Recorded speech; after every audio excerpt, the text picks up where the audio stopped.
La deuxième loi du succès dit lorsque Dieu a de grands plans pour un homme, il met cet homme dans de grands problèmes, car les problèmes sont les matières premières pour la production de grands hommes. Si tu ne signifies rien pour Dieu, il ne t'apportera aucun problème, il ne t'apportera aucune souffrance. Il te laissera juste là, afin qu'un fou puisse tout simplement avoir un paradis de fou. Si Dieu a de petits projets pour toi, il t'apportera de petits problèmes.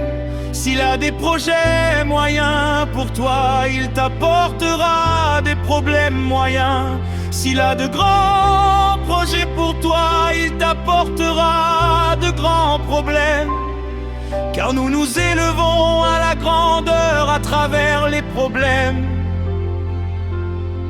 Si le mari de la prophétesse en était resté vivant, elle serait devenue une personne sans importance.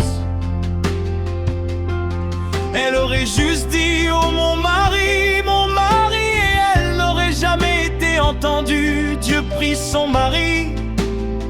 Cela semblait être un coup terrible, mais ce fut la matière première pour la façonner en une femme de la gloire. Elle quitta la maison, elle abandonna la cuisine qu'elle faisait pour un homme et demeura dans le temple pendant 4 années pour faire descendre le roi de gloire. Regardez Joseph, avant l'âge de 17 ans, il était déjà dans des problèmes. La jalousie de ses frères, la médisance contre lui, ensuite ils vendirent, il devint un esclave. De l'esclavage à la prison, chaque étape l'entraîna vers le bas, vers le bas, vers le bas, vers le bas, dans le fossé vers le bas en Égypte, vers le bas dans l'esclavage, vers le bas dans la prison. Regardes-tu certaines personnes en te disant « Ces gens-ci n'ont pas de problème ». Ils ne sont pas importants, les hommes importants ont des problèmes importants, les grands hommes ont de grands problèmes. C'est la matière première de Dieu.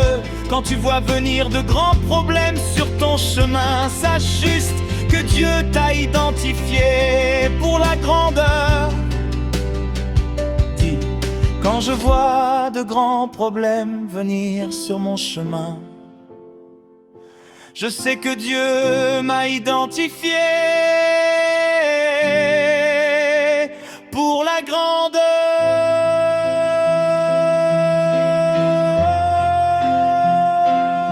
L'apôtre Paul dit dans 2 Corinthiens 12:10, c'est pourquoi je me plais dans les faiblesses, dans les outrages, dans les calamités, dans les persécutions, dans les détresses, difficultés.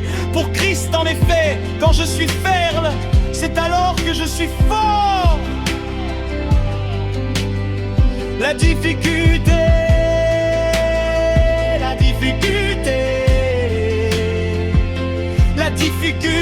signifie le succès, le succès, le succès. Comment arrives-tu au sommet? Certains d'entre vous disent ouais, quand vais-je me reposer?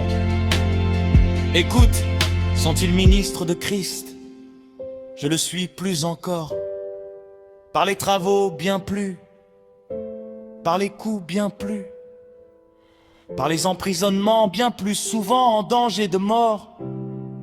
5 fois j'ai reçu des juifs, 40 coups moins 1. 3 fois j'ai été battu de verge. 1 fois j'ai été lapidé. 3 fois j'ai fait naufrage. J'ai passé un jour et une nuit dans l'abîme, fréquemment en voyage. J'étais en péril sur les fleuves, en péril de la part des brigands, en péril de la part de ceux de ma nation, en péril de la part des païens, en péril dans les villes, en péril dans les déserts, en péril sur la mer, en péril parmi les faux frères. J'ai été dans le travail, et dans la peine, exposé à de nombreuses veilles, à la faim et à la soif,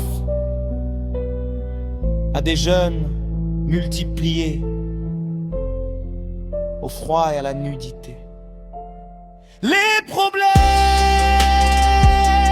les problèmes, les problèmes, les problèmes. Et ils produisirent le premier des apôtres, le colon, aucun sujet de scandale en quoi que ce soit, afin que le ministère ne soit pas un objet de blâme.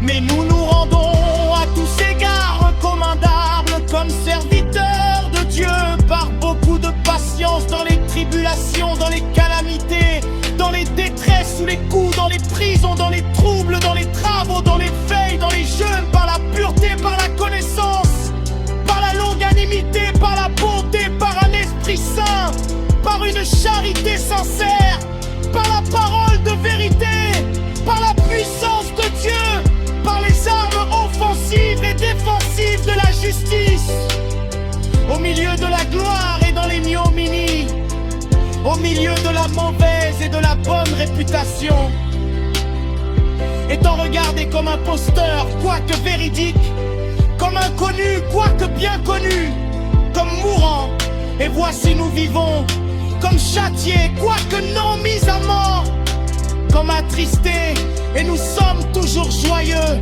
comme pauvres, et nous enrichissons plusieurs, comme n'ayant rien, et nous possédons toutes choses.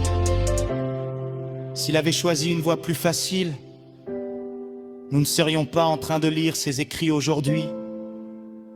Ainsi la deuxième loi est les difficultés, les problèmes, les détresses, les choses qui quelquefois dépassent ton entendement.